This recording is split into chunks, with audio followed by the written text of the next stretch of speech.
স্কুলে কয়বার ফেল করছা ক? আব্বা কি কন ফেল? জীবনও না। তোর প্রিন্সিপাল কিন্তু আজকে আমারে কল দিছিল। তুই বলে 3 বছর যাবত একই ক্লাসে পড়তেছস। ও না, ফেল করুম দে, 3 বছর ধরে আমি পরীক্ষাই দিই না। কি গো এত দেরি হলে কেন? শোনা মনে আছে নি, 1 বছর আগে একটা বিয়ে খাবার গেছিলাম। বিয়ে খাওয়ার যাওয়ার সময় ওই যে একটা স্বর্ণকারের দোকান ঢুকছিলাম না, হ হ হ। তুমি একটা মালা দেখছিলে না, অনেক পছন্দ হয়েছিল, অনেক সুন্দর একটা মালা চয়েস করছিলা তুমি।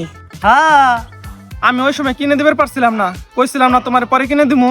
হ্যাঁ হ্যাঁ হ্যাঁ, উনি গেছিলাম মালা কিনবার। আরে না বউ, কি কও, ওই দোকানের পাশে একটা চার দোকান আছে না, ওই চার দোকানে গেছিলাম চা খাবার।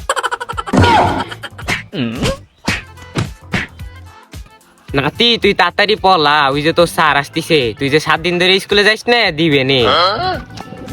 না না, আমি পলানোর আগে তুমিও পলাও। আমি আবার স্কুলে দরখাস্ত দিছি, আমার নানাই মরছে। আরে নাতি রে, কি কাম